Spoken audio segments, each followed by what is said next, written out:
And so it brings us to where the objective of the force majeure to knock down this constitution and end the stupid union of debt that comes with it has been achieved. Where we go next is rallying those who have been locked into that prison they call Nigeria.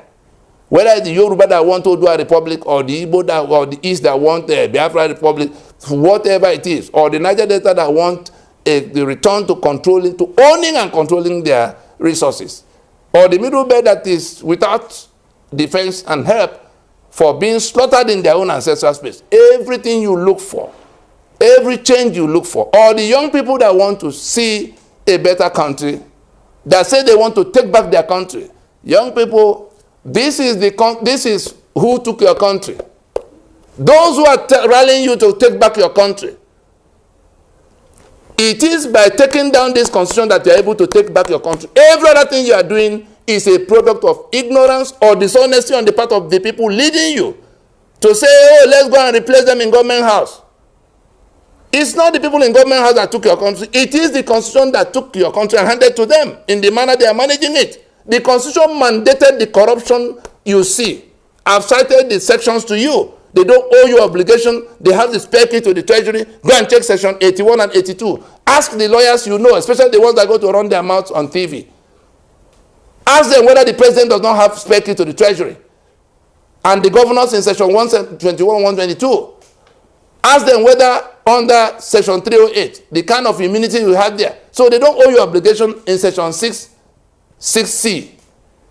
They have the spare key to the treasury in section 81, 82 for president, 121, 122 for governors. They all have immunity. You can't question them in all the 8 years they might be in office. They don't. So what country are you taking back? You are slaves in that. You are slaves in that country. The slave had no right, human right, even right to life.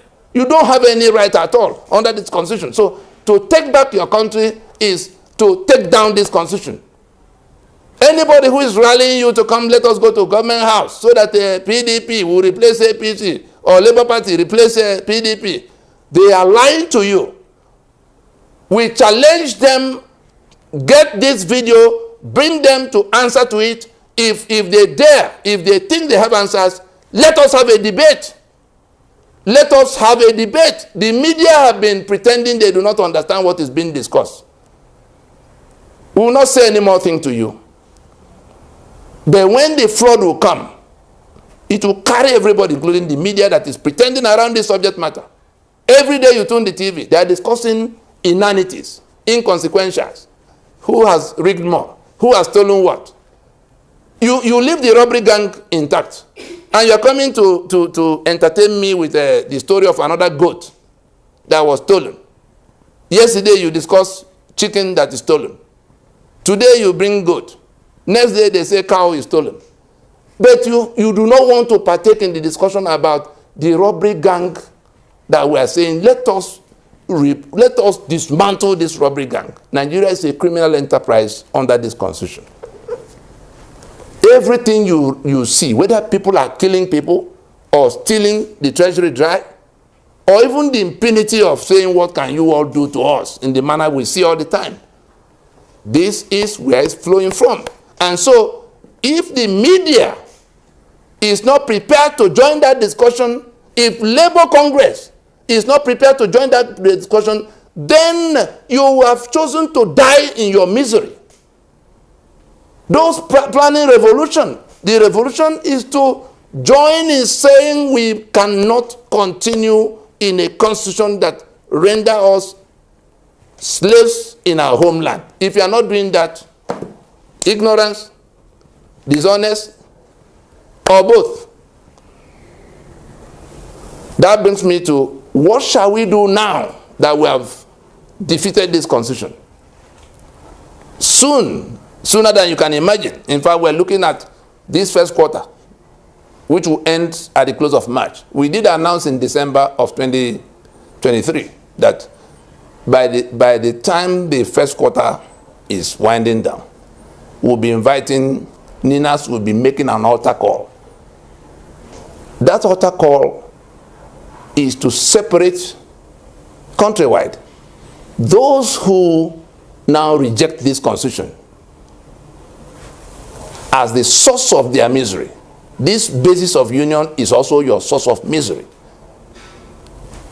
They will be told what to do to stand on one side.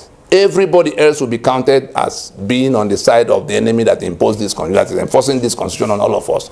Once that altar call is made, then the country will see the number of people who have rejected this bad arrangement in comparison with those who are trying to enforce it against everybody.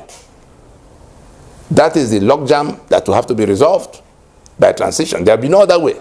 And let me say it on behalf of Ninas just one more time. The choices available to everybody now is either, including the government, either we calmly surrender to this superior plan that accommodates everybody, because we have not asked those in government house to go to die. We have said, come so that we can go to transition. Like South Africa went to transition in 1990 to resolve the apartheid quagmire, the apartheid bind.